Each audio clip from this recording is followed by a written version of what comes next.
Current electricity में अब अगला जो सर्किट पार्ट है हमारा, तो उसके लिए हमें जो बेसिक रूल्स हैं, सबसे पहले स्टार्टिंग बेसिक रूल्स, उन पे आना पड़ेगा, केसीएल और केवीएल। आज की जो क्लास का हमारा मेन टॉपिक रहेगा, मैंने कहा था हम सीक्वेंस ये एग्जैक्टली फॉलो नहीं कर रहे हैं, कुछ माइक्रो के चक्कर में इधर उधर कर दिया है। आज का जो मेन टॉपिक है, हाँ भाई रुको 2 मिनट, आज का जो मेन टॉपिक है केसीएल केवीएल लेके मैं चलूंगा कॉम्बिनेशन ऑफ सेल्स की तरफ। कॉम्बिनेशन ऑफ रजिस्टर एक आसान सा पार्ट है, कॉम्बिनेशन ऑफ सेल वो है जो आपके बोर्ड एग्जाम में पूछ लिया जाता है, series and parallel combination of cells, resistor वाला। हाँ तो वो 10th 12th में ही हो जाता है, वो अलग से देखने का। इस बार क्या हुआ है, जैसे मैंने ऑप्टिक्स का आप आए थे उससे पहले एक दिन सिलेबस लिख दिया था ना, ठीक है, इस पे मैंने भी ध्यान नहीं दिया कि कौन सा पार्ट है कौन सा नहीं है। एक बार कल मैं लिख दूंगा यहाँ जो भी होगा। देखिए अभी हम स्टार्ट करते हैं अपना काम। इसमें क्या है, कुछ और है वही। आज जो हम सबसे पहली चीज जहां से हम शुरुआत करें, that is KCL and KVL, Kirchhoff's current law and Kirchhoff's voltage law. पहले मैं जिक्र करता हूं किरचॉफ करंट लॉ का, या जंक्शन लॉ भी बोल देते हैं, पढ़ा हुआ है ये सबने। बहुत सीधा सा रूल है, एक जंक्शन पे आने वाला करंट बराबर जाने वाला करंट। पूछा जाए किस पे बेस्ड है, कंजर्वेशन ऑफ चार्ज पे, कि चार्ज ना तो जंक्शन पे डिस्ट्रॉय होता है ना ही जनरेट होता है, ठीक है। अब इस पे किस टाइप के सवाल आ जाते हैं, केसीएल बेस्ड कैसे सवाल आ जाते हैं। देखिए सपोज आपको यूं कुछ दिया हो, अब मैं कोई सोची समझी वैल्यू नहीं ले रहा हूं यहाँ पे, ठीक है, हो सकता है कैलकुलेशन में फ्रैक्शंस में आंसर आए। मान लो एक कोई सर्किट पार्ट हम ले रहे हैं,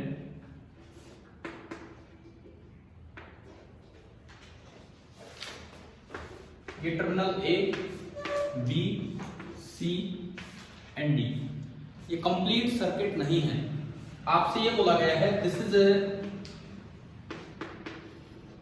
part of a circuit, this is a part of a circuit, ठीक है।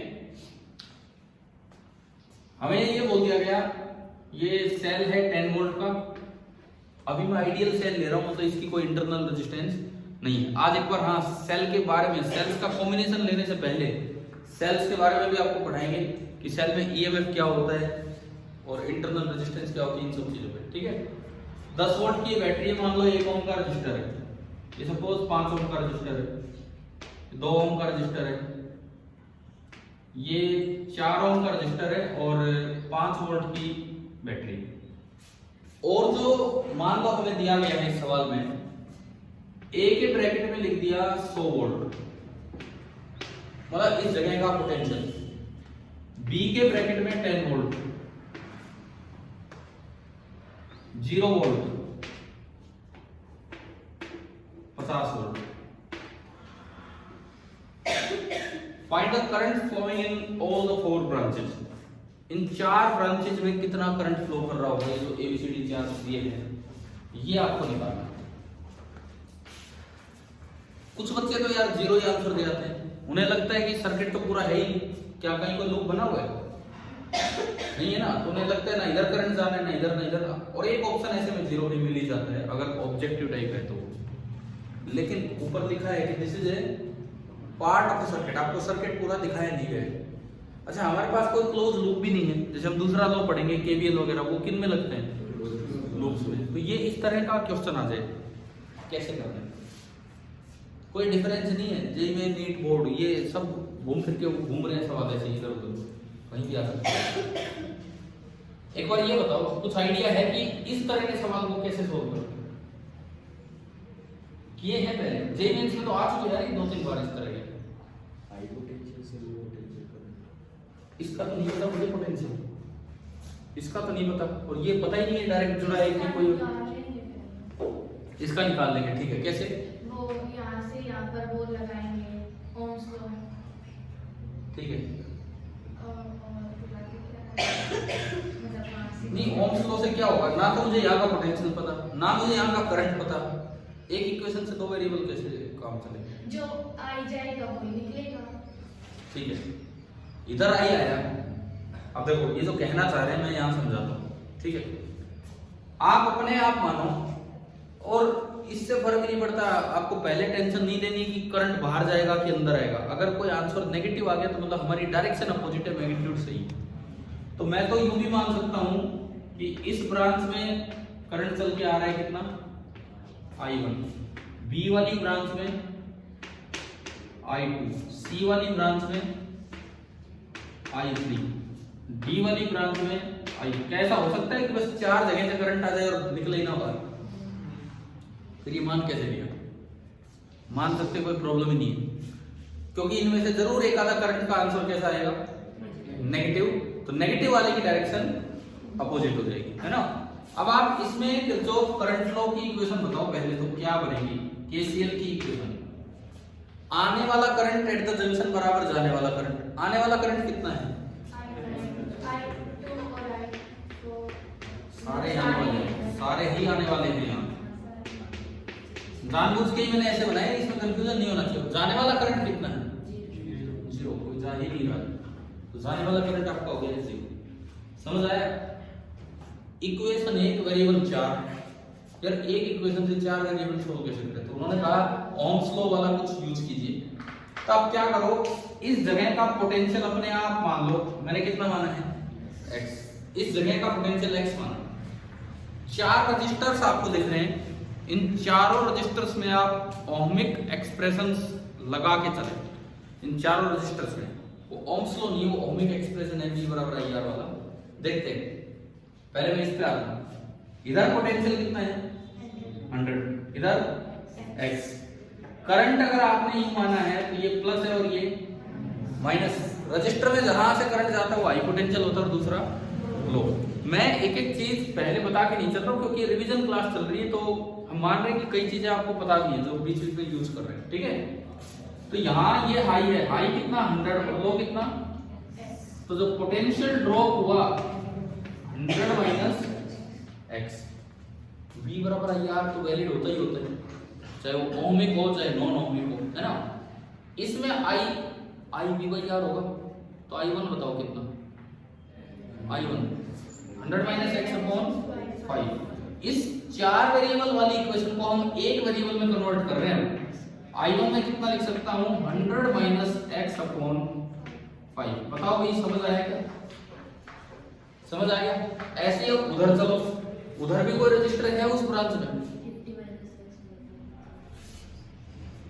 ये B वाले 50 कहां आ गया ना। पहले इस पे आते हैं I2 पे। I2 बताओ in terms of x, I2 कितना, 10। तो यहाँ का पोटेंशियल है और यहाँ एक बैटरी लगी है जिसका पोटेंशियल डिफरेंस कितना है, 10 प्लस ये हाई है। हाई से लो आओगे तो 10 कम होगा, 10 ज्यादा होगा, कम होगा। यहाँ का पोटेंशियल कितना है, तो आप 10 कम करो तो यहाँ का पोटेंशियल कितना होगा, 0। 10 में 10 गया 0। अब देखो करंट आपने कैसे माना है, यूं। तो आपके अकॉर्डिंग ये हाई है और ये लो है। भाई करंट रजिस्टर में ऐसा तभी तो होगा जब ये हाई पोटेंशियल और ये लो, मतलब आपका 0 हाई है और x लो है। तो पोटेंशियल ड्रॉप यहाँ पे हो गया प्लस माइनस 0 माइनस x। अब बता दो I2 कितना, इस रजिस्टर को देखते हुए I2 V/R 0 minus x by 1। समझ आया? I2 आपका हुआ 0 माइनस x अपॉन 1 प्लस, चलो जी I3 बताओ उधर से सोच समझ के। 55 माइनस x बाई, देखो आप 0 से ना नेगेटिव से पॉजिटिव है तो कुछ बढ़ेगा तो ये आपका हुआ 55, 5 बढ़ा दिया। यूं करंट आ रहा है तो ये हाई और ये लो, तो डिफरेंस हो गया 55 माइनस x। सब कुछ आपके करंट की डायरेक्शन पे डिपेंड करता है। तो बताओ I3 कितना, V/R 55 minus x upon 4 plus एक और रह गया, इसमें कोई बैटरी है नहीं, आसानी से लिखना चाहिए। ये हाँ, ये हाई है, ये लो है, और कितना 0 माइनस x। तो I4 कितना, 0 माइनस x बाई 2 और इनका सम अकॉर्डिंग टू केसीएल कितना होना चाहिए 0। भाई एक बार इस इक्वेशन को सोल्व करके बताओ कि x कितना आ रहा है, उस जगह का पोटेंशियल कितना आ रहा है। हो सकता है इतना आगे करीब आ जाए, मैंने कोई वैसी वैल्यू दी है। वो बता रहे 75/6, आप लोग भी कैलकुलेट करके बताएं हैं। और कुछ आ रहा है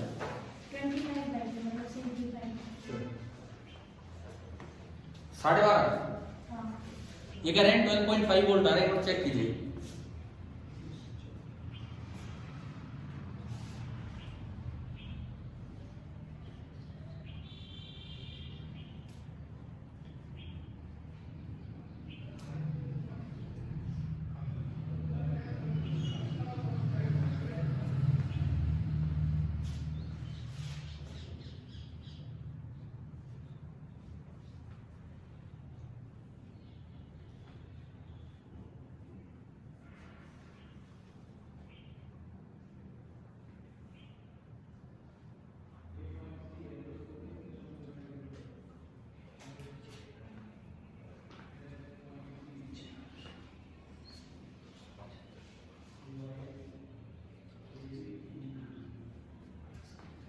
भाई और किसी का है x 12.5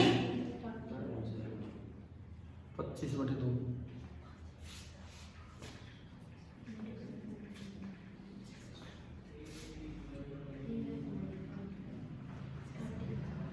13 675/49 यही आ रहा है। ठीक है, ये बता रहे हैं कि x आ रहा है पॉजिटिव आ रहा है ना 675/49 वोल्ट, मान लो चलो ये आ गया। आप देखो 39 आ रहा है।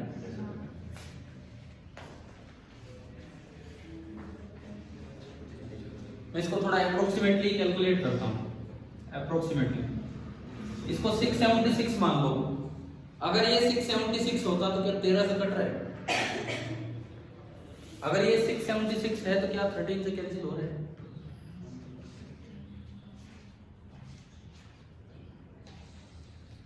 अगर ये 676 हो तो क्या 13 से कैंसिल हो रहे हैं? उसमें नहीं हो रहा। 13 5 65 26 13 2 26 52/3 हो तो रहे। इसको फिर एक कम कर दो, पहले एक बढ़ाया था अब एक कम कर दो 17 नियरली कितना आ गया। मैं तो कैलकुलेट करने का तरीका बता रहा हूँ आपको, कोई भी वैल्यू आ जाए। देखो मैंने पहले एक बढ़ाया है ताकि 13 से डिवाइड हो जाए, बढ़ाया था फिर कम कर दिया अपना। समझ रहे हो कि वैसे डिवाइड करोगे जब भी ये यही आना होगा। समझ आया कैसे किया है कैलकुलेट? तो आपका जो इस जगह का पोटेंशियल आया वो कितना आ गया 17 वोल्ट। अब चारों करंट यहीं से देख लो, चारों करंट यहीं से देख लो। पहला करंट I1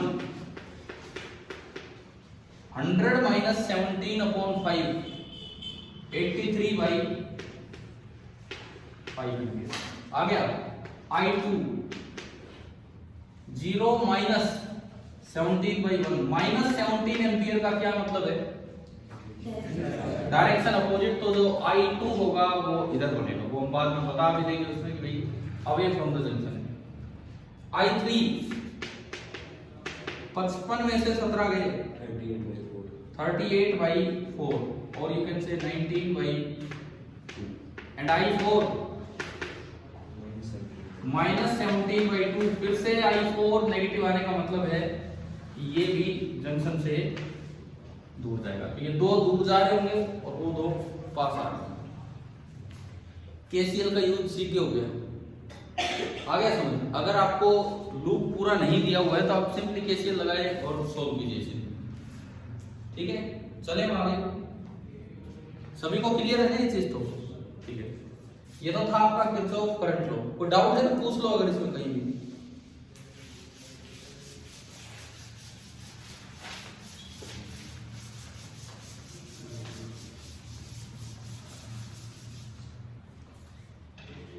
इसके बाद किरचॉफ करंट लॉ के बाद अब आता है दूसरा लॉ, किरचॉफ वोल्टेज लॉ। वो किस पे बेस्ड है? कंजर्वेशन ऑफ एनर्जी भी कह सकते हैं, या conservative nature of electrostatic field, electric field, conservative nature of electric field भी आप कह सकते हो। ये उन दोनों ही बातों पे डिपेंड करता है उसी के हिसाब से। अब ये है क्या ये रूल कि एक क्लोज लूप में, एक बंद लूप में अगर आप एक जगह से चलते चलते वापस वहीं आ जाए तो जब टोटल चेंज इन पोटेंशियल का सामना आप करते जाओगे लास्ट में आगे कितना हो जाएगा, जीरो, क्योंकि वहां से चले वहीं आ गए। अच्छा क्यों जीरो हुआ? किसी भी डेल्टा वी जगह से अगर आप क्यू चार्ज को पकड़ के ले जाते हो तो work done by electric field होता है क्यू इंटू डेल्टा वी, होता ही है। ऐसे ऐसे चार चीजें आई बीच में, पहली जगह से मैं निकाल के ले गया क्यू को, work done by electrostatic field होगा Q into delta V one, Q into delta V two, delta V three, delta V four. Conservative force होता है इलेक्ट्रिक फील्ड, वहां वापस लाने में उसका वर्क कितना होना है, जीरो।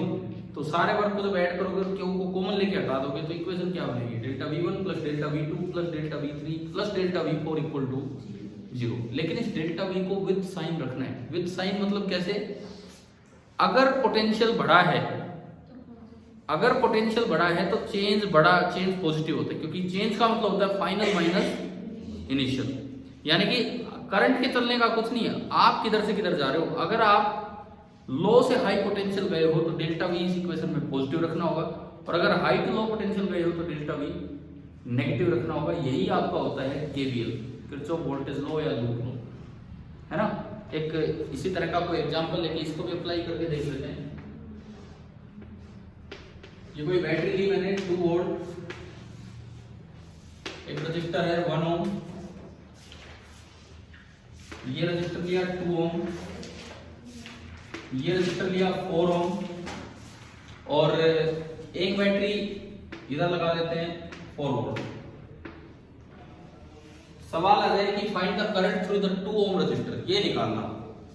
इस 2 ओम रजिस्टर में से करंट कितना होगा, ये बात आपको करनी है। पूरे क्लोज लूप भी दिखा रखे हैं।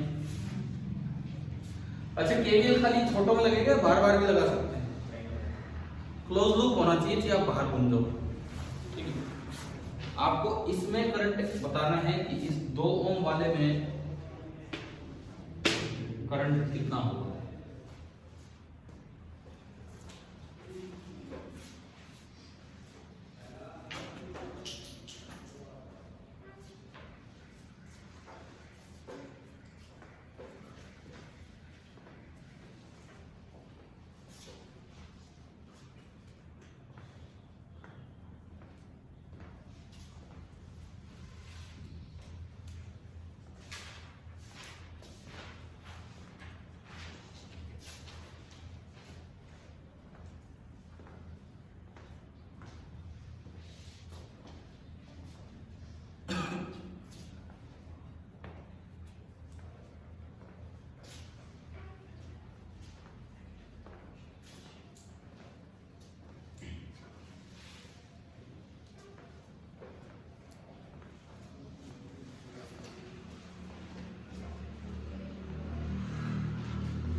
कुछ एज्यूम तो किया होगा करंट कहीं I1 I2 कुछ ऐसे।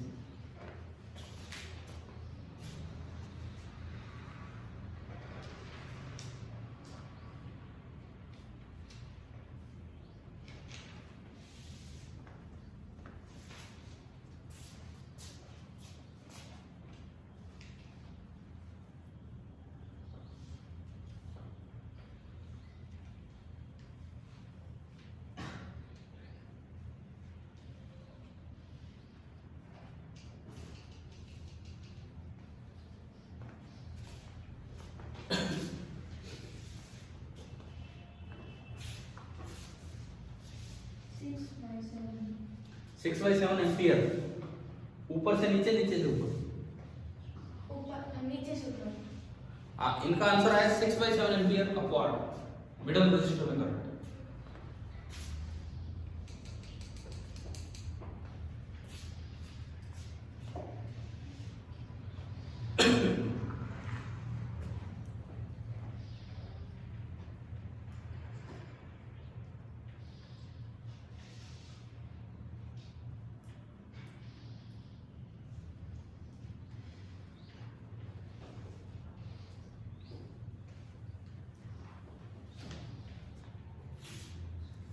चलो मैं करवाऊँ स्टार्ट।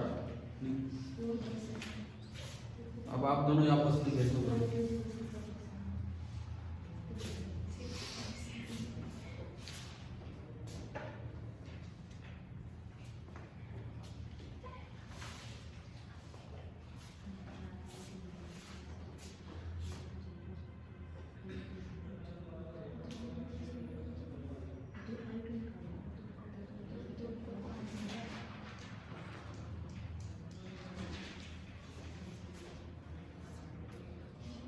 चलो मैं करता हूँ बोर्ड पे, देखते हैं शायद आपका लगभग हो गया होगा। कितना 6 देखो आप अपने आप एज्यूम करो, सपोज मैंने इसमें करंट I1 ऊपर मान लिया और इसमें करंट I2 ऊपर, किसी ने अलग भी माना हो तो फर्क नहीं पड़ता उससे, अपने आप पॉजिटिव नेगेटिव के साथ सही आंसर है। अब है ना I3 वेरिएबल मत बढ़ाओ, क्या हो गया? अब है ना I3 वेरिएबल मत बढ़ाओ, केवल इसको ही लेके चलो। ये करंट I1, ये करंट I2, तो KCL लगा लो यही। इसमें कितना करंट जाएगा अगर दो साइड से? I1 प्लस I2, नहीं तो फिर तीन वेरिएबल हो जाएंगे। अब तो दो ही इक्वेशन बनानी है। आप केवल KVL लगाने के लिए आपको प्लस माइनस ढंग से लिखना आना चाहिए। बैटरी में छोटी लाइन नेगेटिव, बड़ी लाइन पॉजिटिव, और बीच में जितने वोल्ट की बैटरी है, अगर वो आइडियल बैटरी है तो उतना ही EMF मैंने एक वर्ड यूज किया अभी आएंगे, उतना ही पोटेंशियल डिफरेंस 2। अच्छा, एक रजिस्टर में जहां से करंट एंटर करे वो पॉजिटिव, दूसरा नेगेटिव, और बीच में I into R, ये होता है पोटेंशियल ड्रॉप। तो I1 into 1 कितना हो गया? I1। इसमें देखोगे तो ये प्लस ये माइनस और 2 times I1 plus I2, 2 times I1 plus I2। अगले में चलो, ये माइनस प्लस 4 और यहां से देखोगे तो प्लस माइनस 4 I2। एक बार ये बताओ क्या सारे प्लस माइनस लिखने आ गए? ठीक है। अब केवीएल कैसे लगाना है उसके लिए आपको ना करंट की डायरेक्शन पे नहीं जाना। अगर आपने प्लस माइनस लिखी है, सपोज मैं इसमें ऐसे घूम रहा हूँ, इसमें ऐसे घूम रहा हूँ, कैसे भी दो लूप मैंने बनाए, इसको मैं लूप नंबर 1 बोल रहा हूँ और इसको लूप नंबर 2, इन दोनों में हम केवीएल की इक्वेशन लिखेंगे।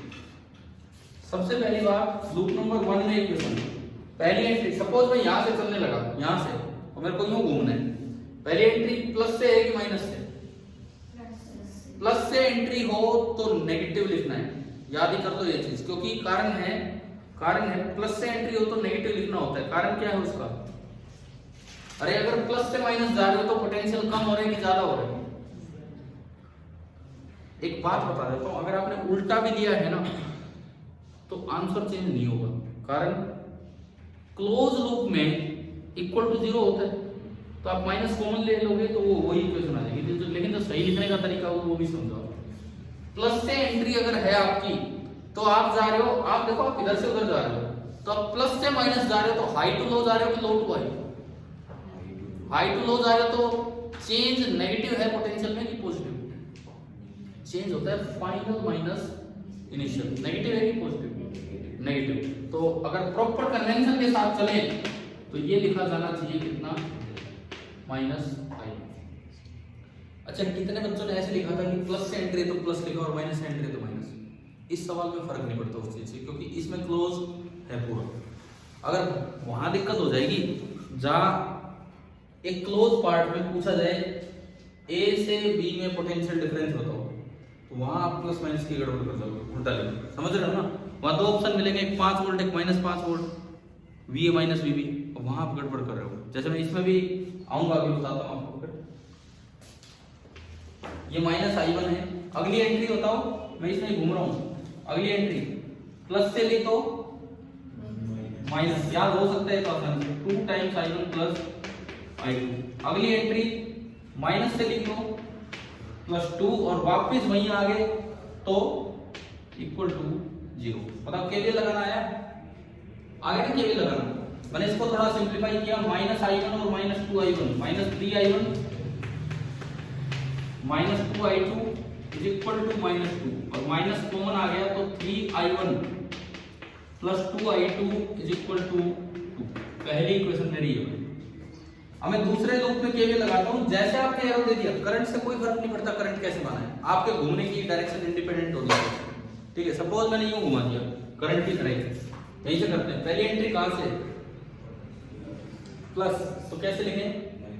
-4i2। अगली एंट्री बताओ। ये लिख उधर दिया लेकिन ये तो एक ही बात है, यहां से क्या प्लस से कि माइनस से है? प्लस से एंट्री है तो माइनस के साथ लिखा जाएगा, -2 टाइम्स i1 प्लस i2। अगली एंट्री इधर जाओ माइनस से, समझ रहे हो? तो +4 और वापस वहीं आ गए तो इक्वल टू 0। क्या केवीएल की इक्वेशंस लिखनी आ गई है कि नहीं? ठीक है, ये आपका आया -4i2 and -2i1 -4i2 -2i2 -6i2 is equal to -4। एक तो माइनस कॉमन आया, एक 2 कॉमन आया, तो i1 plus 3i2 is equal to 2। Equation number 2। मुझे इन दो इक्वेशंस को सोल्व करना है i1 और i2 के लिए। इक्वेशन सोल्व करना बड़ा आसान होता है, इसमें 3 से मल्टीप्लाई हो रहा है, इक्वेशन 2 को भी 3 से मल्टीप्लाई करके सब्ट्रैक्ट कर दो, समझ आया? इक्वेशन नंबर 2 को 3 से मल्टीप्लाई करके और उसमें से मैंने इक्वेशन 1 को सब्ट्रैक्ट किया, तो देखते हैं क्या बनेगा। इक्वेशन 2 को अगर मैं 3 से मल्टीप्लाई करूं तो 3i1 -3i1 गया, इसको 3 से मल्टीप्लाई किया, 3 × 3 9i2 -2i2 कितना? 7i2। 3 से मल्टीप्लाई किया 3 तो 6 -2 4, तो i2 कितना आ गया? 4/7 एम्पियर। i2 4/7 आया, इसको आप पुट कीजिए इक्वेशन 2 में। इक्वेशन 2 में मैंने पुट किया तो i1 प्लस 3i2 3 × 4 12 12/7 बराबर 2, तो i1 आ रहा है 2 - 12/7 2/7। दोनों पॉजिटिव आ गए थे इसलिए कोई दिक्कत ही नहीं। अगर कोई नेगेटिव होता तो डायरेक्शन पलट जाती। अब केवीएल लगा दो, दोनों पॉजिटिव तो इसी तरह हैं, तो इस डायरेक्शन में नेट करंट होगा i1 प्लस i2। कितना हो गया? 6/7। लेकिन ये तो ऊपर से नीचे आ रहा है, आपने कहा था नीचे से ऊपर बनेगा। मेरा तो पूरा ही गलत है। आंसर फिर कैसे आ गया? गलत है ये, गलत तरीके से ना फिर आंसर आ गया, ठीक है। चलो कोई मैंने माइनस का प्लस ले लिया, उससे फर्क नहीं पड़ता। नहीं, इस सवाल में मैंने कहा था अभी अगर क्लोज लूप है तो इक्वल टू 0 बनती है इक्वेशन में, तो फर्क नहीं पड़ता है, लेकिन फिर भी कन्वेंशन का ध्यान रखना चाहिए। चलो अभी समझ आया पूरा। अच्छा, दूसरी बात, ये प्लस और माइनस का फर्क कहां से कैसे देखा जाता है, सुनिए। इसी सवाल में इस पॉइंट को बोला गया होता है A और इस पॉइंट को बोला गया होता है B। इसी क्वेश्चन में आपको ये और बताना है कि BA माइनस BB, ये कैसे बताएं? अब ये क्लोज लूप नहीं है, अब तो ये कहीं से कहीं पहुंचा दिया, सर्किट हो गया पूरा सोल्व। अब अगर पूछ ले BA माइनस BB तो प्लस माइनस का ध्यान रखते, मैं चलना सिखाता हूं इसमें कैसे चलना होता है। आपको ना डेल्टा B निकालना एक तरह से, देखो इधर ध्यान से सीखो, नहीं तो इन क्वेश्चंस में गड़बड़ी होती है। फिर आपको डेल्टा B निकालना है। चेंज का मतलब होता है फाइनल माइनस इनिशियल, और इसने क्या बोला है BA माइनस BB, तो ये आपको कह रहा है कि कहां से कहां चल के जाओ। फाइनल पॉइंट कौन है? A, और इनिशियल पॉइंट कौन है? तो आप चलना कहां से शुरू कर रहे हैं? B से, कहां तक? A तक। तो ये कहना चाह रहा है कि आप B से चल के आओ और कहां आओ? A पे आओ। जो रास्ता लेना वो लो। आपको ये आसान दिख रहा है, बहुत आसान रास्ता है, कहीं घूम फिर के आएंगे, बोलो मैं तो यूं जाऊंगा, तीनों को देखते हुए जाऊंगा। क्या ये बहुत आसान रास्ता आपको नजर आ रहा है? कहीं से आओ, मैं 3 रास्तों से लिख के दिखाता हूँ। कोई सबसे आसान रास्ता उठाई लीजिए, इस रास्ते में कहां से चलना है हमें? B से A, तो B से ही चलना है। पहली एंट्री प्लस से है ना, प्लस से माइनस तो -4। क्या उसके बाद कुछ और है? डायरेक्ट आंसर आ रहा है। अब अगर कोई बच्चा कन्वेंशन उल्टा लेगा तो वो तो इसका आंसर 4 लिख जाएगा, जो कि गलत होगा। समझ आया? एक बार एक और दूसरे रास्ते से चल के देखते हैं। इधर से आते हैं, इधर से। ये प्लस है, माइनस है, प्लस है, माइनस है, बीच में कितना है? i2 ये रहा 4 है। कौन सा? ये, ठीक है। इधर सुनो, अगर सवाल में मुझसे पूछा है BA माइनस BB, मैं आपको इस बात की इंपॉर्टेंस बता रहा हूँ, ये कन्वेंशन समझना कितना जरूरी है। सवाल तो 6/7 उससे भी निकल जाता है आंसर, लेकिन गड़बड़ काम हो जाती है। मान लो मुझे इसी क्लोज पार्ट में किन्हीं दो पॉइंट्स के बीच का पोटेंशियल डिफरेंस बताना, मुझसे क्वेश्चन में पूछा VA माइनस VB बताओ, और दोनों ऑप्शन प्रेजेंट है चार में से, एक 4 वोल्ट भी है और एक -4 वोल्ट भी है, तो आंसर तो एक ही होगा। ठीक है, अब देखो चेंज, ये चेंज है, चेंज का मतलब होता है फाइनल माइनस इनिशियल, तो आपका A तो फाइनल है, A तो फाइनल है और B क्या है, इनिशियल। आपको किसी रास्ते में आप चल के गए तो फाइनल तो वो होता है जहां आप पहुंचे हो, तो आप कहां से कहां चल के गए हो, B से A। अब B से तीन रास्ते हैं, यूं आओ, सबसे छोटा आसान रास्ता ये है जिसमें A किया है, और इसमें जाते तो पहली एंट्री प्लस से है तो माइनस के साथ करो तो एक बार में आंसर आ गया। एक बार एक और पाथ से चल के देखते हैं, इस रास्ते से मैं लेके आता हूं आपको, सेम आना चाहिए आंसर, ये देखते हैं। पहली एंट्री है प्लस से, तो कैसे लिखूं, माइनस कितना 4i2, अभी रखते हैं और आगे चलो। अगली एंट्री माइनस से है, आपकी एंट्री करंट की नहीं आपकी, तो प्लस कितना i1। अगली एंट्री बताओ, प्लस से है तो माइनस और कितना, एक बार चेक करते हैं, i2 कितना आया था 4/7, तो -16/7, i1 कितना आया था +2/7 और -2। आ रहा है समझ, आपने एलसीएम लिया 7, -16 + 2 -14, 16 और 14 30, -28/7, -28/7 भी कितना होता है -4। तो आपसे किसी रास्ते से आ जाओ आंसर सेम आना है, परंतु वो कन्वेंशन समझना कितना जरूरी है, साइन कन्वेंशन समझ आ गया है ना अभी, नहीं तो ऐसे सवालों में फिर प्लस माइनस की गलतियां हो जाती। क्लियर हुआ सभी को?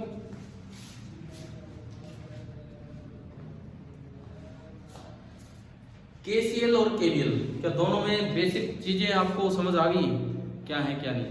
ठीक है,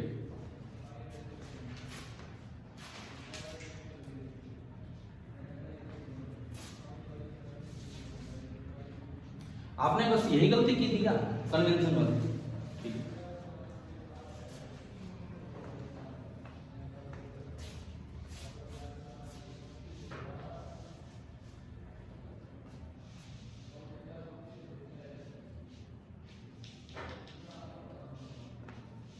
अब KCL और KVL होने के बाद हम थोड़ा सेल की तरफ चलते हैं। एक सेल में क्या होता है उस साइड, और मेनली वहां टर्म में बड़ी इंपॉर्टेंट EMF है, तो वो समझे कि भाई वो क्या चीज है क्या नहीं। बेटा तो इसको हो गया नहीं,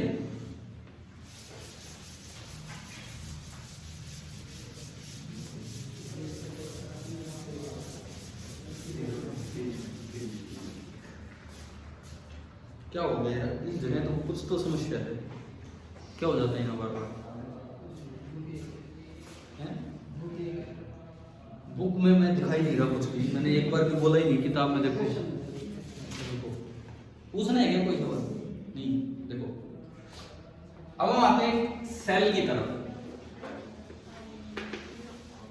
और सेल में एक बड़ी इंपॉर्टेंट टर्म है EMF when internal resistance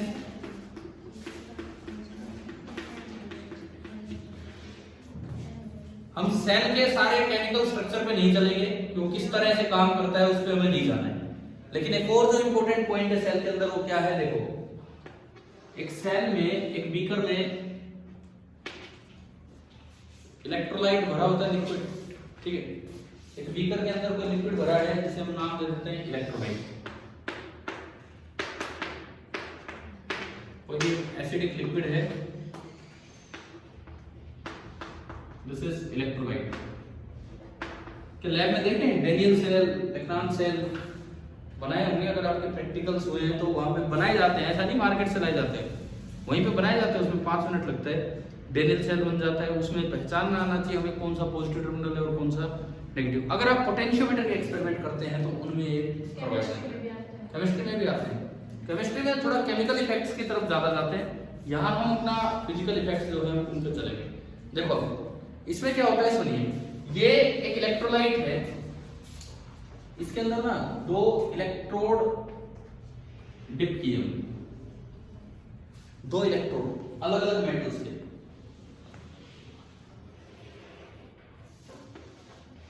अलग अलग मेटल्स के हमने 2 इलेक्ट्रोड डिप किए इस तरह से। एक को बोल देते हैं पॉजिटिव टर्मिनल और दूसरे को बोल देते हैं हम नेगेटिव टर्मिनल। इसका क्या मतलब है? पॉजिटिव नेगेटिव किस तरह से नाम दिए जाते हैं उसका रीजन सुनो आप क्या होता है। यहां और यहां, यहां और यहां, बस इतनी सी दूरी में जो पोटेंशियल डिफरेंस होता है वो बोला जाता है, ये हाई पोटेंशियल है, ये प्लेट हाई पोटेंशियल पे है with respect to electrolyte. Electrolyte जो है वो आपका लो पोटेंशियल पे है। अक्सर इन दोनों के बीच का पोटेंशियल डिफरेंस डिनोट किया जाता है V प्लस। V प्लस का क्या मतलब है? इस इलेक्ट्रोलाइट के मुकाबले ये प्लेट कितनी हाई पोटेंशियल पे। सिमिलरली आप इधर आओ, ये हाई पोटेंशियल पे होता है। अब थोड़ा ध्यान से सीखना इसमें, ये हाई पोटेंशियल पे होता है ये वाला, इसके रिस्पेक्ट में, किसके रिस्पेक्ट में? इस प्लेट के रिस्पेक्ट में। प्लेट लो पोटेंशियल पे होती है, ठीक है। और यहां जो पोटेंशियल डिफरेंस लिखा जाता है उसको डिनोट करते हैं V माइनस। अगर आपसे पूछा जाए कि इलेक्ट्रोलाइट के रिस्पेक्ट में इस इलेक्ट्रोड का पोटेंशियल कितना है बताओ। इलेक्ट्रोलाइट के रिस्पेक्ट में इसका पोटेंशियल V पॉजिटिव, इलेक्ट्रोलाइट के रिस्पेक्ट में इसका potential minus V negative. Electrolyte का ज्यादा है और इसका कम है, समझ रहे हो? ये पॉजिटिव होता है, नेगेटिव होता है। इलेक्ट्रोलाइट के रेस्पेक्ट में इस वाले इलेक्ट्रोड का पोटेंशियल माइनस V नेगेटिव होगा। क्लियर है?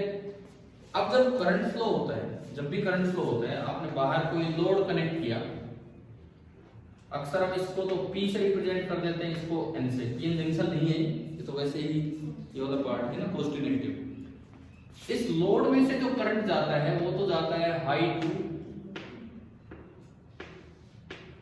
लो, ठीक है। और जो यहां करंट बनेगा,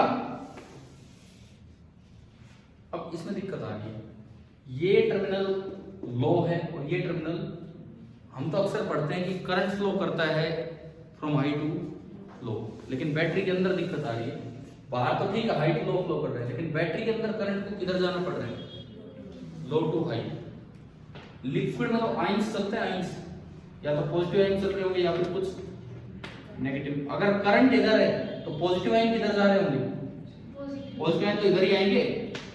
अब दिक्कत ये हो रही है, पॉजिटिव आयन इधर कैसे आ सकता है? ये तो लो पोटेंशियल है, ये हाई, तो फील्ड किधर होगा? हाई टू लो, तो फोर्स किधर लगेगा पॉजिटिव आयन पे? उधर। फिर ये इधर कैसे आ रहा है? और अगर आप करंट मेंटेन करना चाहते हो तो ये इधर ही आएगा। ये बताओ, ये इधर आएगा कि उधर जाएगा? भाई इसमें फील्ड किधर है? इस इलाके में फील्ड हाई टू लो उधर होगा। पॉजिटिव चार्ज पे फोर्स किधर लगता है? फील्ड की डायरेक्शन में। फिर ये इधर कैसे आ रहा है? या हमने डायरेक्शन रोल तो नहीं, डायरेक्शन तो ठीक है, करंट तो ऐसे ही मेंटेन होगा। इसके लिए ही बैटरी को अपना अलग से फोर्स लगाना पड़ता है, जिसे बैटरी फोर्स भी बोल देते हैं, ठीक है। बैटरी फोर्स वो केमिकल एक्शन होता है बैटरी का, उसकी डिटेल में हम नहीं चलेंगे। पहले होता था chemical effects of current syllabus में, लगभग 15 साल से तो है नहीं, अब तो पहले होता था, जब कभी हम पढ़ते थे तब तो हुआ करता था, लेकिन अब नहीं है। तो अब ये एक एक्स्ट्रा बैटरी फोर्स लग रहा है। अब ये जो ईएमएफ है ना, ईएमएफ, ये तो एक मिसनोमर सा है, गलत वर्ड चूज कर रखा है। वो इस बैटरी फोर्स को ईएमएफ बोलना चाह रहे थे, या उस समय हिस्टोरिकल रीजन है इसके, उस समय पता ही नहीं था इसकी फिनोमेना क्या है अंदर, तो एक गलत वर्ड रखा गया। और दरअसल पोटेंशियल डिफरेंस को फोर्स बोल रहे हैं ईएमएफ। ईएमएफ क्या होता है पहले मैं वो भी बता दूं आपको। ईएमएफ क्या होता है सुनिए, इलेक्ट्रोमोटिव फोर्स नाम है, लेकिन वो फोर्स नहीं है। That is the potential difference between positive electrode and negative electrode, Vp minus Vn if no current is flowing। दरअसल ये ईएमएफ होता है एज पोटेंशियल डिफरेंस। अगर ईएमएफ को बैटरी फोर्स से रिलेट किया जाए, दोनों चीजों पे आ रहा हूं, भाई ये इसमें कोई तो फोर्स लग रहा होगा जो अपोजिट टू द फील्ड इसको लेके जा रहा है। फील्ड किधर है? उस साइड, और पॉजिटिव एंड को किधर चलना पड़ रहा है? इस साइड। तो एक बैटरी फोर्स हम एक अलग फोर्स हमने अज्यूम किया, कोई भी केमिकल एनर्जी कारण जनरेटेड फोर्स, वो लग रहा है साइन पे उधर से इधर, तो जो फोर्स लग रहा है मोशन भी इधर ही हो रहा है, तो उसने कुछ वर्क किया होगा। ईएमएफ का ही दूसरा जो एग्जैक्ट डेफिनेशन होती है वर्क डन बाई किसके द्वारा? बैटरी फोर्स के द्वारा। किस चीज पे वर्क डन? किसी यूनिट चार्ज को n से किधर ले जाने के लिए? p। तो अगर q को ले जाना है कितना होना है तो आप डिवाइड कर दो किससे? q से। EMF as an effect of battery force तो ये होता है, और EMF as a potential difference ये होता है। क्लियर है? अब अगर ये चीजें दिखा रखी हो आपको, ये चीजें दिखा रखी हो, तो देखो ईएमएफ कैसे लिखें हम। अगर ये चीजें दिखा रखी हैं तो क्या इसमें कोई करंट फ्लो कर रहा है? इस डेफिनेशन के अकॉर्डिंग, इस डेफिनेशन के अकॉर्डिंग कोई करंट फ्लो नहीं कर रहा। कोई करंट फ्लो नहीं कर रहा तो क्या यहाँ कोई ड्रॉप होगा? वोल्टेज ड्रॉप नहीं होगा ना, क्योंकि कोई करंट फ्लो नहीं कर पा रहा है। अगर कोई करंट नहीं फ्लो कर पा रहा तो जितने पोटेंशियल पे ये पॉइंट है उतने ही पोटेंशियल पे ये पॉइंट है। अब देखो मैं ये लगाता हूँ EMF is equal to Vp minus Vn। तो बताओ इनिशियल फाइनल वाली बात करते हुए किधर से किधर चले? इनिशियल फाइनल वाली बात करते हुए बताओ किधर से किधर चले? ये फाइनल है, ये इनिशियल है, तो हमें किधर से किधर चलना चाहिए? n से p। चलो जी n से p। n से जैसे ही चलना स्टार्ट किया, n ये है, आप माइनस से प्लस एंट्री ले रहे हो, किधर? माइनस से प्लस जा रहे हो ना, मतलब एंट्री माइनस से ली है ना, माइनस से लिए तो प्लस के साथ क्या लिखें? v negative. क्लियर है? तो अगर मैं इसकी वैल्यू आगे बढ़ाऊं, ईएमएफ की वैल्यू में अगर आगे बढ़ाऊं इस डेफिनेशन के अकॉर्डिंग, तो सबसे पहले मेरा आ रहा है क्या? v negative. उसके बाद में इलेक्ट्रोलाइट में चला। अभी अभी आपने बताया जब कोई करंट ही फ्लो नहीं करेगा तो क्या इलेक्ट्रोलाइट के पास कोई पोटेंशियल डिफरेंस आएगा? नहीं आएगा, तो इट मींस कोई ड्रॉप है ही नहीं। उसके बाद चलो अगली एंट्री कहां से का है? माइनस से प्लस, तो क्या होगा? अगेन पॉजिटिव के साथ लिखा जाएगा। माइनस से एंट्री है तो प्लस के साथ, कितना डिफरेंस है? v पॉजिटिव, ये प्लस ये। दरअसल ईएमएफ ये होता है, ईएमएफ ये होता है v positive plus v negative. यहाँ पे v पॉजिटिव और v नेगेटिव का मतलब क्या है? v पॉजिटिव क्या है? v पॉजिटिव क्या है? वोल्टेज या potential of positive electrode with respect to electrolyte. और v नेगेटिव क्या है? Potential of electrolyte with respect to negative electrode. क्योंकि मैंने अभी बोला था नेगेटिव इलेक्ट्रोड का लिखोगे तो माइनस v नेगेटिव आना है। समझ आया? अच्छा, अब अगर करंट फ्लो करे तो क्या होगा? अब वो देखते हैं। सपोज ये करंट चल पड़ा I, करंट चल पड़ा I, तो इसमें से I और आ रहा है। इस लिक्विड की कुछ भी इंटरनल रेजिस्टेंस है, सपोज स्मॉल r। इस लिक्विड की कुछ भी इंटरनल रेजिस्टेंस है स्मॉल r। तो अगर करंट यूं फ्लो करेगा तो किधर पॉजिटिव किधर नेगेटिव, मतलब इलेक्ट्रोलाइट में। अगर इस ब्लू कलर का जो इलेक्ट्रोलाइट है उसमें आई करंट क्यों आ गया? इंटरनल रेजिस्टेंस आ रहा है। इसमें बताओ कहां प्लस आएगा कहां माइनस? रजिस्टर में जहां से करंट एंटर करता है वो प्लस होता है और दूसरा माइनस। पता है ना ये? तो ये प्लस होगा, ये माइनस होगा, और बीच में ड्रॉप कितना? I into are. बीच में ड्रॉप कितना? I into R. ठीक है, अब मैं लिख के देखूं डेल्टा वी। पहले तो ये बताओ, ये समझ आया करंट फ्लो के केस में क्या होगा? अब मैं डेल्टा वी लिख के देखूं।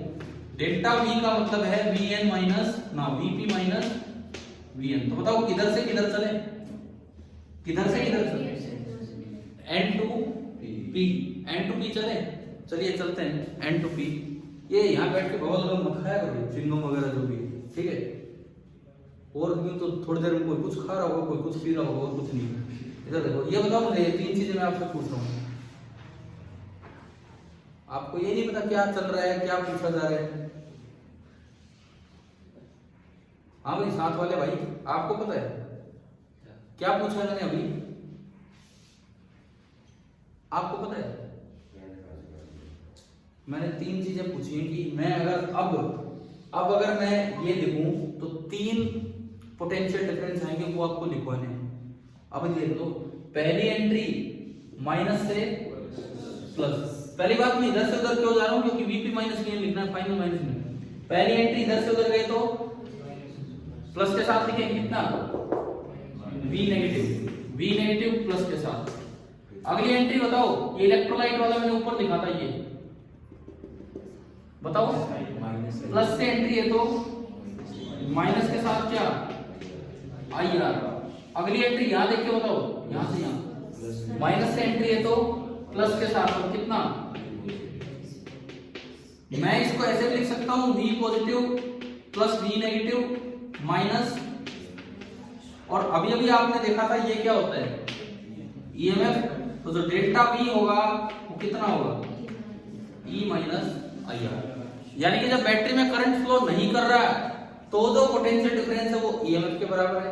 लेकिन अगर बैटरी के अंदर करंट फ्लो करता है इस तरह से कि बाहर तो हाई टू लो और अंदर लो टू हाई, तो जो potential difference across the battery वो ईएमएफ नहीं होता, बल्कि कितना लेना होता है, E minus I R.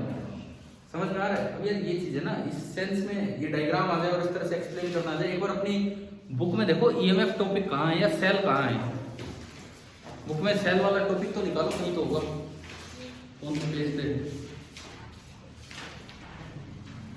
Page number 110, page number 110 पे देखिए, क्या ऐसा कोई डायग्राम है वहां, V प्लस V माइनस का यूज हो रखा है कहीं, है? नीचे देखो कहीं ईएमएफ डिफाइन कर रखा है, क्या आ रहा है, क्या ये आ रहा है, क्या ईएमएफ, ये आगे समझ कैसे आए वो समझ आई गया होगा आपको। उसके बाद शायद ये भी हो कि अगर करंट फ्लो करेगा तो फिर से केवीएल लगा के, केवीएल नहीं, एक से दूसरी साइड। अब देखो कितना इंपॉर्टेंट है साइन कन्वेंशन समझना कि कब तो पॉजिटिव लिखना है कब नेगेटिव। आप ये और बताओ कि ये काम भी है वहां पे, ठीक है ना? तो ये सारी चीजें पूछी जा सकती है। ईएमएफ की ही एक्सप्लेनेशन आ जाए कि अगर क्वेश्चन यूं आ जाए कि बैटरी का एक टर्मिनल इलेक्ट्रोलाइट के रिस्पेक्ट में हाई पोटेंशियल पे है, कितना हाई, वी पॉजिटिव, बैटरी का दूसरा टर्मिनल इलेक्ट्रोलाइट के रिस्पेक्ट में नेगेटिव पोटेंशियल पे है, माइनस वी नेगेटिव पे है, तो आप ईएमएफ कितना होगा ये समझो। तो क्या ये डायग्राम बना के और एक से दूसरी साइड जाने वाली बात आ गई है समझ में? ठीक है। अगर कोई अच्छी सी बैटरी है तो अक्सर क्या होता है, ये आईआर नेग्लिजिबल होता है, तो आप जो डेल्टा वी है वो अपना ई ही मान सकते हैं आप, ठीक है। एक बार बुक देखो ना, पेज नंबर 110 पे 110 पे सारी चीजें बता रखी है। इक्वेशन 3.55 देखो, इक्वेशन 3.55, ईएमएफ बराबर आया V plus plus V minus and this is greater than 0। ये भी सवाल आ सकता है, क्या किसी सेल का ईएमएफ नेगेटिव होता है? नहीं होता, वो हमेशा ही कैसा होता है, पॉजिटिव ही होता है, ठीक है। इसके बाद ये लिखता है note that is actually a potential difference and not a force. ये या तो कहीं पोटेंशियल डिफरेंस है या ये कहीं दूसरी डेफिनेशन मैंने क्या दी थी, work done per unit charge, वही होता है पोटेंशियल डिफरेंस, क्योंकि वो पोटेंशियल की डेफिनेशन इस तरह से। अच्छा, उसके बाद नीचे देखो इन्होंने एक बार P और N के बीच का पोटेंशियल जो लिखा वो आ रहा है E, और एक बार आ रहा है V plus plus V minus minus I R, जो इन्होंने लिख दिया क्या, E माइनस आई आर, ठीक है। उससे नीचे आता है कि अगर E बहुत बड़ा हो आई आर से तो आप आई आर को इग्नोर कर सकते हो, actual value of internal resistance very करती है, ठीक है। अब लास्ट, अब ये I लिख के दिखा रहा है, देखिए I लिख के दिखा रहे हैं यहां से, सुनो, इसके पास पोटेंशियल ड्रॉप कितना होगा, अगर ये I करंट इधर से इधर गया तो पोटेंशियल डिफरेंस कितना होगा, I इनटू, बिना केवीएल लगाए ये I लिख के दिखा रहे हैं। Vp माइनस Vn ऊपर से भी देखो, Vp माइनस Vn ऊपर से, अगर Vp माइनस Vn है तो किधर से किधर चल के जाऊं, N टू P, एंट्री कहां से, माइनस से, तो क्या लिखा जाएगा, प्लस का आई आर। और अभी हमने देखा Vp माइनस Vn कितना है, E माइनस आई आर, तो यहां से देखो, यहां से दोनों सेम होने चाहिए, तो हमने क्या किया, E minus I small R को इक्वेट कर दिया किससे, I कैपिटल R से, ये I उधर गया, कॉमन आया, R प्लस R, समझ आया? तो यहां से जो I बनेगा, यहां से जो I बनेगा वो कितना बनेगा, E upon R plus R, ये कोई रटने वाली बात नहीं है, लेकिन एक बड़ा इंपॉर्टेंट पॉइंट है। आई निकल के आया E/R प्लस आर, ठीक है। इसी पे बताता हूँ कैसा सवाल आ जाता है डायरेक्ट इसी में। भाई एक तो ये बताओ, ये एक्सप्लेनेशन समझ आ गई क्या? कितने बच्चों ने ये ईएमएफ इस तरह से पढ़ रखा था कि ये अगर आपको यूं दिया जाए इस इलेक्ट्रोड का इलेक्ट्रोलाइट के रिस्पेक्ट में पोटेंशियल, इस इलेक्ट्रोड के इलेक्ट्रोलाइट के रिस्पेक्ट, तो ईएमएफ की क्या डेफिनेशन है? कितने बच्चों ने पढ़ा हुआ था? अच्छा वो तो उल्टा उल्टा हो गया, उसको छोड़ो, वो नहीं, ये वाली डेफिनेशन कर रखी है ना। ये मैं इसलिए कह रहा हूँ, आपकी एनसीईआरटी बुक में दे रखी है, मैं तो अपनी तरफ से नहीं ला रहा हूँ। पूरे चांसेस होते हैं यार इस टाइप का कोई सवाल बन के आ जाएगा बोर्ड में ना। हम पूरा सर्किट सोल्व करना जानते हैं, लेकिन सवाल ऐसा आ गया वो एक्सप्लेन नहीं हो रहा हमसे, वो दिक्कत हो जाती है। ठीक है, अब देखो इस पे, इन चीजों पे ये जो फॉर्मूला आया I=E/R प्लस आर, इस पे किस तरह का सवाल आ चुका है या आ जाएगा उस पे मैं आऊंगा।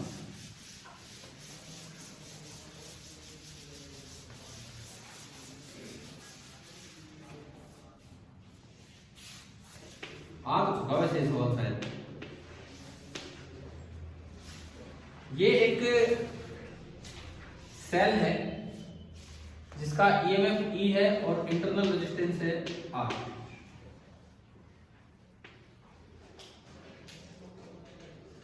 इसको कनेक्ट किया है एक वेरिएबल लोड के साथ। वेरिएबल लोड को मैं ऐसे दिखा सकता हूं R से, ठीक है। आपको जैसे ग्राफ बनाने हैं, सपोज इसके पास जो पोटेंशियल डिफरेंस है वो चीज इसके पास और चीज इसके पास सेम ही होगा। अभी अभी हमने देखा ना ऊपर नीचे दोनों को V2 माइनस V को इक्वेट किया, ठीक है। आपको एक ग्राफ बनाना है V का R के साथ,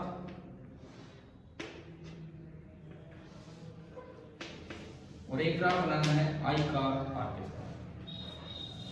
ये दो ग्राफ, I ये करंट है जो इसमें फ्लो कर रहा है, और R यहाँ पे वेरिएबल, वही जो भी सेल पड़ा उसमें ग्राफिकल वे में जा रहा है।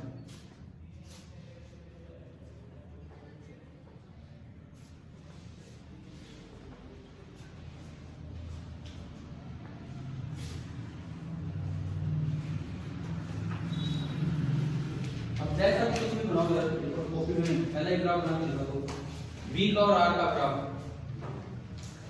बना दिया। और सेकंड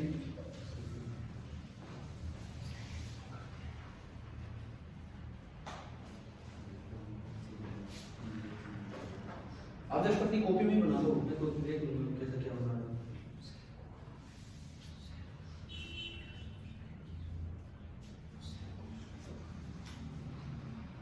ऊपर अगर देखोगे तो V बराबर IR है ऊपर, अभी दो इक्वेट नहीं किए थे। ऊपर देखते हो तो V बराबर IR है, नीचे देखते हो तो V बराबर E माइनस IR है। वो दो ही सेम रिलेशन है जो अभी भी आपने पढ़े थे, उनके हिसाब से आपको ग्राफ बनाने। ऊपर वाले स्ट्रेट लाइन, पहले वाला कैसा बनेगा ये, और दूसरा आपने तो पहला कुछ और बनाया है, सेकंड होगा जी। अरे यार एक्सिस में लिखे हुए हैं उसके, आप देखो काट के। अच्छा दूसरा कैसा बनेगा, बना दो आराम से। मैंने आपको दो फॉर्मूले बता दिए, तो ये ऊपर देखते हैं तो V बराबर IR, नीचे देखते हैं तो V बराबर E माइनस IR।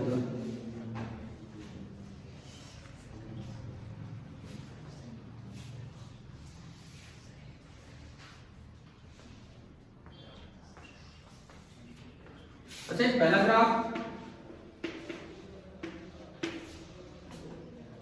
पहला ग्राफ ये क्यों नहीं बना? अगर मैं यहां देखता हूं तो क्या ये रिलेशन है कि नहीं? V बराबर IR, ग्राफ है V और R के बीच में, it means V is directly proportional to R। तो आप ये बताओ ये ग्राफ क्यों नहीं आया है? अच्छा मतलब ये आएगा यार। अगर कहीं एमसीक्यू भी आता है तो चार तो ऑप्शन देंगे वो। सुनो पहले मैं जो पूछ रहा हूँ ये बताओ, अगर ये गलत है तो क्यों गलत है? क्या V बराबर IR गलत है? ऊपर लिखना तो R तो वेरिएबल है ही, R तो वेरिएबल है ही। अरे R तो एक्सिस ही है हमारा, मुझे ये बताओ, अभी आपके दो रिलेशन थे तो उसमें ऊपर लिखा था आपने v बराबर आई आर, और v और r का ग्राफ देखना है तो v directly proportional to r, तो ये ग्राफ स्ट्रेट लाइन होना चाहिए कि नहीं होना चाहिए?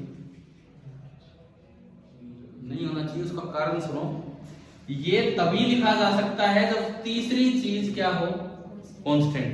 ये तब लिखा जा सकता था अगर i कांस्टेंट होता। अब आप बताओ r चेंज करने पे i चेंज होगा कि नहीं? रेजिस्टेंस बढ़ाओगे तो i कम होगा, रेजिस्टेंस कम करोगे तो i। तो ये ग्राफ गलत इसलिए है because i is dependent on r, तो इस रिलेशन से ग्राफ नहीं बनेगा।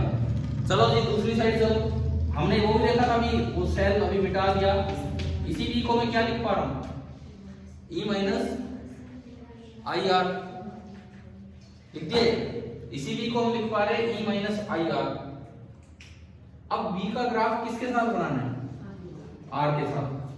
अगर v का ग्राफ बनाना होता i के साथ, अगर v का ग्राफ बनाना होता i के साथ, तो ये ऐसे दिखता मुझे minus R into I plus E, Y equal to M X plus सी।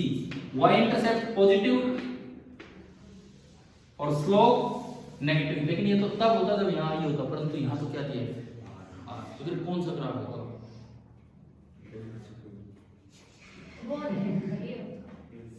अब हमने याद रखा, बोले एक तो ये वाला ग्राफ आपने वही किया था इस तरह से, ठीक है। अच्छा सुनो, तो तरीका तो सुनो क्या है। अगर आपको v का ग्राफ चाहिए r के साथ, तो v लेके आओ as a function of r and बाकी सब कांस्टेंट। इसमें तो बात बन ही नहीं पा रही। क्यों नहीं बन पा रही? क्योंकि इसमें क्या आ गया बीच में, i हटाओ r लाओ, i हटाओ r लाओ। i की वैल्यू भी तो हम निकाल के बैठे थे, e upon r plus r, ये इसमें पुट करो ना, समझ आ रहा है? जब अगर मैं ये वैल्यू इसमें पुट करूं तो v आपका बना e upon r plus r और इनटू कैपिटल R। इसमें भी दिक्कत है, r न्यूमरेटर में भी है और r डिनोमिनेटर में भी। एक साइड रखो ताकि हम बढ़ेगा कम होगा देख पाए, तो इस r से ऊपर नीचे डिवाइड कर दो। r से अगर आपने ऊपर नीचे डिवाइड किया तो v क्या बना, उसमें तो e हो गया 1 plus r by r, 1 plus r by r। अब मैं आता हूं अपने ग्राफ की तरफ, क्या समझ आ रहा है? ये हमें बताओ, क्लियर हो रहा है? अब मैं ग्राफ की तरफ आ रहा हूं। अब देखो मैं फिर से वही कह रहा हूं, इस सवाल को बच्चे करके चले जाते हैं, रट के चले जाते हैं, या तो यूं ग्राफ आएगा यूं आएगा, पता नहीं कौन सा ग्राफ पूछा जाए, तो ये एक्सप्रेशंस के साथ चलना है। अब मैं एक बार इसको पूरा करूं तो मेरा v आ गया e upon 1 plus r by r, और मैं इस ग्राफ को प्लॉट करूं v को किसके साथ। पहली बात, अगर मैं r को बढ़ाता हूं, स्टार्टिंग करो r0 लो, स्टार्टिंग में r0 लो, 0 r0 दिया तो r बाई r इनफाइनाइट, नीचे इनफाइनाइट, तो पूरा कितना r0 लेने का फिजिकल मीनिंग क्या है? r0 नहीं, इसका मतलब क्या है? r0 मतलब आपने क्या कनेक्ट कर दिया, एक resistance less connecting wire. r0 का मतलब आपने शॉर्ट कर दिया, r0 का मतलब होता है आपने शॉर्ट कर दिया, ठीक है? क्लियर है ना ये चीज? अब सुनो, आप r बढ़ा रहे हो, कैपिटल R बढ़ाओगे तो ये वैल्यू कम होगी तो डिनोमिनेटर कम होगा तो v बढ़ेगा, क्योंकि स्ट्रेट लाइन की तरह तो बढ़ेगा नहीं, ये ऐसे बढ़ेगा। अब सुनो, r इनफाइनाइट ले लो, मैक्सिमम। r इनफाइनाइट का फिजिकल मीनिंग क्या है? आपने क्या कर दिया, ओपन। आप कुछ ना कनेक्ट करो तो r कितना माना जाएगा, इनफाइनाइट, समझ रहे हो? r इंफिनिटी दिया तो r बाई इंफिनिटी 0, तो ये v कितना है, e, यानी e, एक हमारे पास कोई e होगा, कोई e वैल्यू होगी, और ये ग्राफ बस यहीं तक जाएगा। क्या आपने पहला ग्राफ ऐसा बनाया था, फिर काट पीट कर फटाफट भाग लिए कहीं, बोला ये, तो आप बोले हो सकता है जी ये दूसरे वाला हो। आपने जवाब नहीं दिया था अभी, मतलब मैं बता रहा हूँ ये क्या है, हम इतनी जल्दी अपने आंसर चेंज कर रहे हैं। मैंने आपसे पूछा ना, मैंने कहा कि वो ऐसा कह रहे हैं, कुछ हो सकता है फिर ये मेरा दूसरे वाला हो, ये जवाब था। मैंने कहा उस सेल का ग्राफ हो, ठीक है। चलो ये अभी समझ आया। अगर ग्राफ पूछा होता v और i का तो कैसा होता, v और i का, ये क्या कर रहे हो अभी अभी बनाया था, V और I का कैसे बना था, स्ट्रेट लाइन। अरे ये अगर यहाँ मैं I लेता अभी तो था ही, समझ रहे हो। और आते थे एक और ग्राफ पूछ रखा है I और R का, ये बता दो।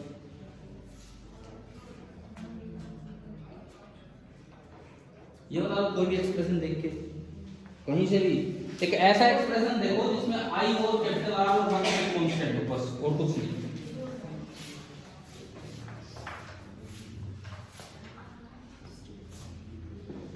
क्या ये एक्सप्रेशन अच्छा नहीं है इस ग्राफ को बनाने के लिए? क्योंकि इसमें E और R तो कांस्टेंट है और कैपिटल R क्या है, वेरिएबल। शुरू में R0 दो, R0 दो तो I कितना, R0 तो E/R, ये मैक्सिमम करंट है। R बढ़ाओगे तो I कम होगा और R इनफाइनाइट लोगे तो, हाँ तो सेम कौन से के सेम आ गया, किससे मिल रहा है?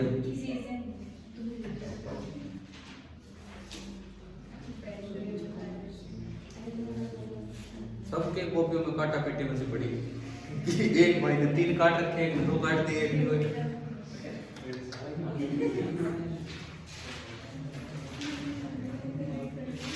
यार एक मिनट एक बात बताओ, एक टॉपिक लिया सेल वाला, उसी को बस ग्राफिकली देख रहे हैं, उसमें दोनों रिलेशंस भी आ गए। अब रिलेशन से ग्राफ बनाने फिजिक्स का काम है, मैथ्स का काम है, इतना तो हमें देखना आना चाहिए ना, कौन सा कांस्टेंट है कौन सा क्या है। समझ आ गए? 2-3 ग्राफ इनको रट के मत जाओ, बिल्कुल भी उल्टे पुल्टे हो जाने करिए। इतना यार आप याद कर ही नहीं सकते कि ये वाला ग्राफ ऐसा होगा, ये वाला ग्राफ ऐसा होगा, भूल जाओगे तब तक ना। क्या समझ आ गई है यहाँ तक? ठीक है, तो हम इससे आगे अपनी क्लास कल की तो शाम को ही रखेंगे, परसों मॉर्निंग में अपनी 2 घंटे की क्लास। ठीक है, सेल का कॉम्बिनेशन कल पढ़ते हैं। ठीक है, ठीक है।